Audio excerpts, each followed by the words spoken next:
Welcome back to another Japanese with Josh lesson. Today's lesson is on self-introduction, how to say thank you, and ka, ki, ku, ke, ko, hiragana, which is the next hiragana line after a, I, u, e, o. Let's take a look at the hiragana chart.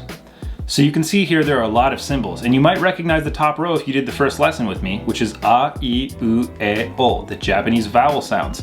Now every sound in Japanese is essentially a consonant followed up by a vowel. So we did a, I, u, e, o last lessons, the Japanese vowel sounds, and as we go down the table you'll see ka, ki, ku, ke, ko, sa, shi, su, se, so. These are all consonant sounds followed up by vowels. So today we're essentially taking a look at the K sounds in Japanese. Let's hop over to the tablet really quick. So we've got ka, ki, ku, ke, ko. We're gonna get started off with ka. So to draw the symbol ka, we first start off with a little hook. And after that hook, we put a line on the left-hand side of that. And to finish it off, we put a little dash on the right-hand side, just like we do with the hiragana o from last lesson. So all the pieces right here look like that. A little hook, a line going down, and a dash. I'm gonna write this really big for you so you can see exactly how I make each line and which direction my pen moves. So you have the first hook just like that. Make sure you put a little tail at the end of that right there. Then we have a line starting from the top going to the bottom, and then a little accent mark right at the end. And that is how you make the ka symbol. Next is ki. There are two ways to draw the ki symbol, and I'm going to show you both of the ways, starting off with the way that I recommend you write it. So to draw ki this way, what we do is we start off with a line. We add another line of equal size. Then we put a line through both of those lines, intersecting through. And then we add a little C shape at the bottom of that. So it all comes together like this right here. First line, duplicate that line going through them, and then a little C shape. I will show you how I write this and which direction you make each line. So each line is made from left to right, just like that. And the line going through is made from top to bottom, just like that. And the C, we start from right to left, just like that. Now when we handwrite this, it might look a little bit different. It might look something closer to that right there. This is a pretty good ki though. I think that looks pretty much like what ki's supposed to look like. So as long as you keep them looking generally like that, you will be okay.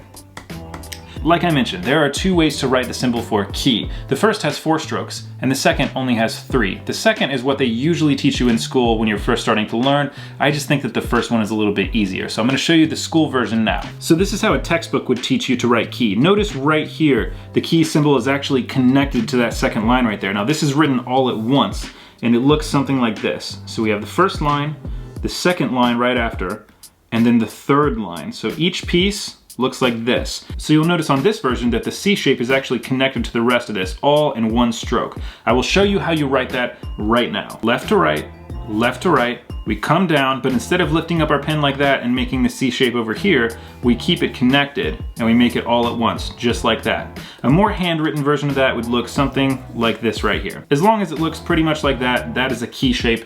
That is how you write the symbol for ki. Like I said, I do prefer the first version more. I think it's a little bit easier to write, and it's definitely more natural for me, at least when I handwrite, but you can write either way. Whatever comes more naturally for you and whatever is easier for you to draw. Next is probably the easiest hiragana symbol that exists, which is ku. Ku is written in one single stroke. Ku is essentially a less than symbol in math. So if we see 10 is less than 20, that is a ku. That's how you write ku in Japanese. So we come from the top, we go to the bottom just like that. Make sure that this part right here is pretty much meeting together, and make sure that when we make this little angle right here, that it's not too round. It's not a C shape that we're making, and that is how you write the Japanese symbol for ku. Next is ke. Ke. You will notice a familiar part of this hiragana here, which is that one right there, which is actually part of I. So you already know this very first shape right here because we use it with I. So we have that I shape, followed by a line that goes horizontal, followed by a vertical line that then intersects through that horizontal line. So each piece looks just like this. And here's how I handwrite it. So I come down just like that, making sure this is slightly bent with a little tail on it like that, do the horizontal line, and then come back down right there to finish it off. Now what you'll notice about this is that little tail right there is very similar to the hiragana I, which looks like this right here. A lot of people don't put that tail on there when they handwrite it. So it's okay and it is acceptable to just write I like this without the tail, as it is with ke. You don't have to write ke with that tail right there. You could just write it like this. It doesn't have to have a tail, but I'm teaching you with a tail because it does have a tail. So just like we teach English, sometimes we teach T's like this with a little tail on it, or we teach D like that with a little tail on it. Most of the time we don't actually write it that way. We just write T like this and D something like that. Ke is the same way. I don't usually put a tail on my ke. I usually write it just kind of like this, but technically it is supposed to have a little tail on it. So again, this is something that, you know, as you develop your handwriting in Japanese, you'll kind of learn what you keep like in there as far as tails go, as far as shapes go, and what you leave out. But as long as it is an acceptable version of ke, it doesn't really matter how you write it. Last is ko. This is a pretty simple hiragana because you only have two parts to this, which is the top part and the bottom part. Only two strokes. Let's take a look at what those strokes are. First is the top piece. We come across and we have a little hook that comes back. The second part is the bottom piece, almost making like an oval shape at the bottom of this. So each piece together looks like that right there. Let me show you how I handwrite it. So we come from the top, make that little hook right there, then we come from the bottom, make that like halfway smiley face, almost like we're gonna turn this into an oval, but we don't. Now, just like with ke and I, these little tails right here, sometimes people don't put that in there when they handwrite it. So you will see sometimes people just write ko like this. Usually I write it with a little tail like that, and some people's tails will be a little bit more dramatic. So you'll see some people write it almost like this or like that. This is all ko. This is just handwriting versions of ko, but technically the right way to do it is to come over with a small tail and then come from the bottom to make like this little half oval shape right here. So there you go. The next line of hiragana is ka, ki, ku, ke, and ko. Let's talk about some vocabulary words that you can make with these ke sounds along with some of the sounds that we learned last lesson. So for vocabulary, we have aki, which means autumn or fall. Kao, which means face. Ki, which by itself actually just means tree. Kuko. Kuko is airport in Japanese. And lastly, koko. Koko means here. So if someone is asking, hey, where's my cell phone? You could say, koko, which means, oh, right here. Koko means here. Now, before we move on to the next part where I'm gonna teach you how to introduce yourself in Japanese, I wanna teach you how to say yes, no, thank you, and you're welcome, because those four words are going to be used all the time in Japan. Yes is hai. H-A-I, hai, hai. Not hi, like hello, hi, it's hai, hai. No, I already taught you in the last lesson, is ie. Make sure we elongate that E sound because ie means house and ie is no. Now the word ie doesn't just mean no. Ie can also be used to say you're welcome or like don't worry about it. So for example, if you bought someone food and they say arigato, which is how you say thank you, you could say ie, which means don't thank me, no worries, it's all good. Ie, you're welcome. Now I already said thank you in Japanese, but I am going to teach you how to say arigato and the different ways people use arigato in a sentence to say thank you. So the first and most common way is arigato. Arigato. Arigato. Arigato. Arigato by itself just means thank you. If you wanted to make this extremely respectful and say thank you very much, you could add gozaimasu at the very end of that. So it becomes arigato gozaimasu. Now the u at the end of this gozaimasu is sometimes said kind of silently, so you might say it more like gozaimasu instead of gozaimasu. The u, sometimes you'll hear it very lightly or just not at all. So arigato gozaimasu is how to say thank you very much. Now if you wanted to be extremely, extremely respectful and say thank you from the very depth of my soul, thank you so, so much, not really that extreme, but you could add domo at the very front of it. So it becomes domo arigato gozaimasu. Domo arigato gozaimasu. Domo arigato gozaimasu. That's like very, very respectful. That's like very high-end way to say thank you.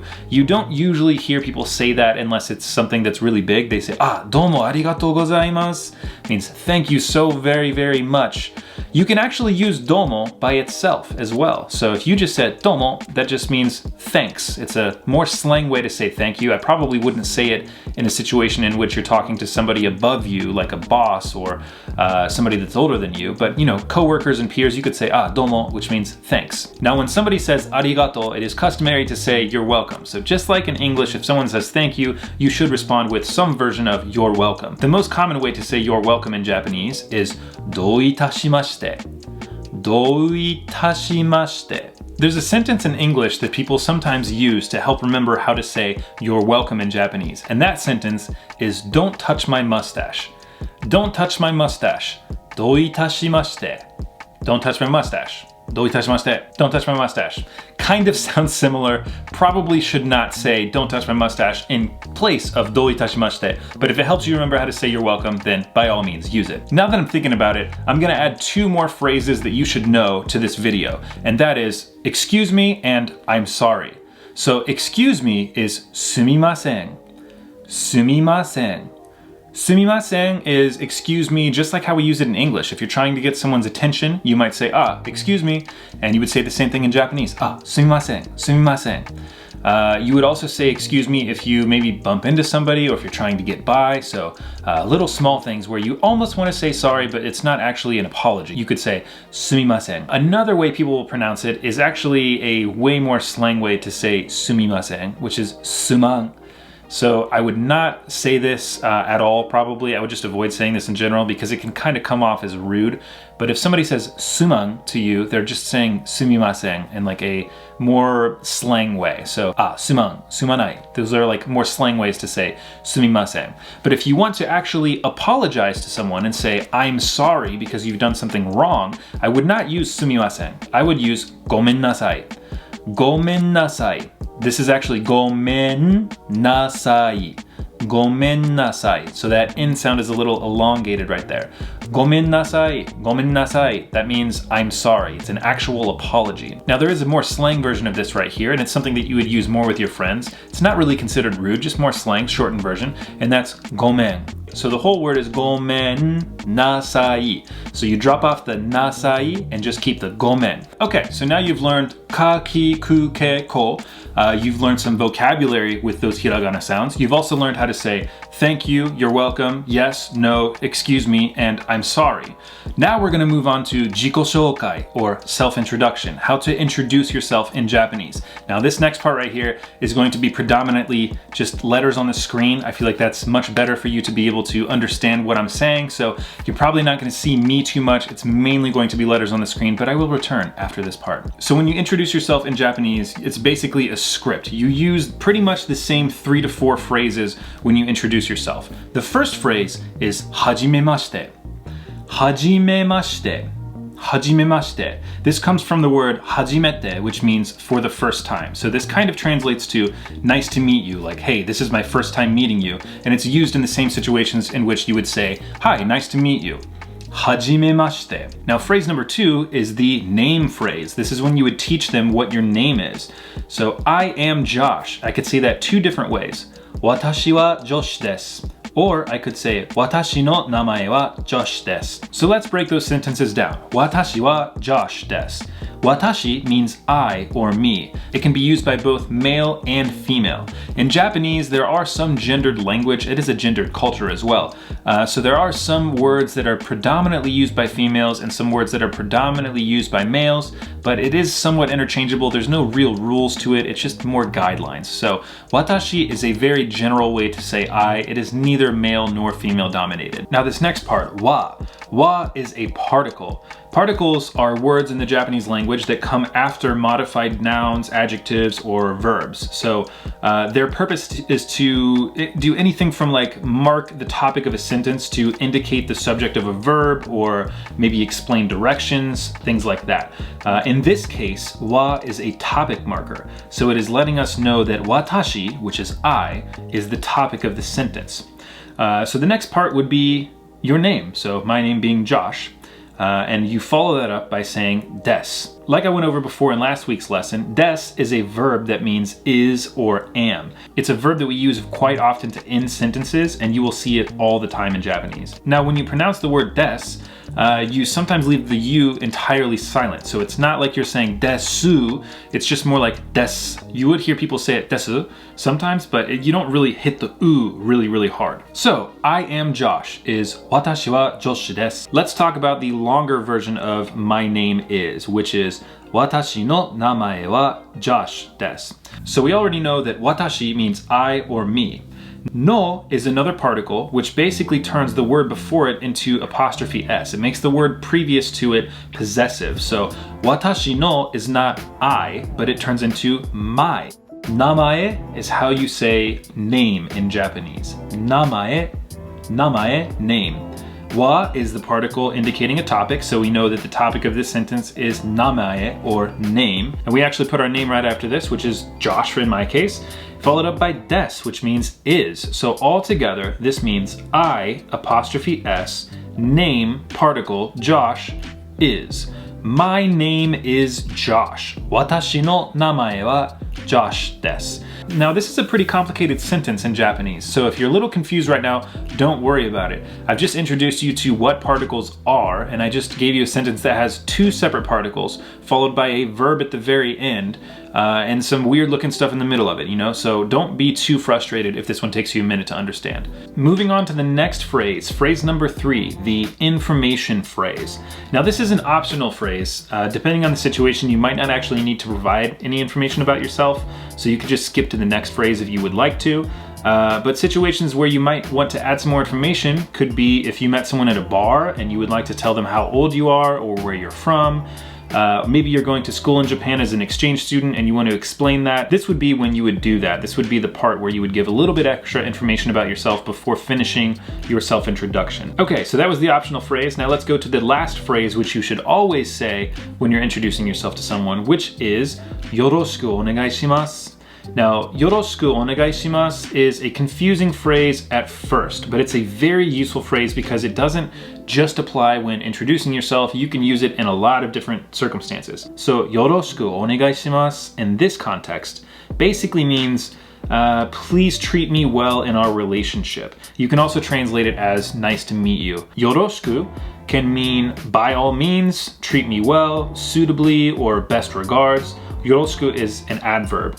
And onegai shimasu is a polite way to say please. Onegai shimasu is a verb. Yoroshiku and yoroshiku onegai shimasu are very important phrases to know in Japanese because they are extremely versatile. Coming to the end of the self-introduction, one thing to keep in mind is that Japanese people do not shake hands. So you're going to notice that everybody is going to bow when you introduce yourself, and you should do that as well. I have a video on bowing on TikTok, and I will post one on YouTube, and I will link it and put it somewhere around here once I actually get around to like making that video. But keep in mind, you do bow in Japan and you do not shake hands. So if you stick out your hand to shake somebody's hand, don't be surprised if they don't shake it or if they give you a really weird, awkward handshake, because that's not something that they really do in Japan. That's it for the video today. Thank you so much for joining. Remember, if you are on my Patreon page, you get these videos a week before everybody else, along with an additional video a week and daily phrases and daily words to know. So a lot of extra benefits on my Patreon. I've got that linked in the description if you want to take a look at that. Next week, I will teach you sa, shi, su, se, so, even more Japanese phrases and greetings and some things that will help you out if you ever go to visit Japan. Thanks for watching. Have a great one. I will see you in the next video.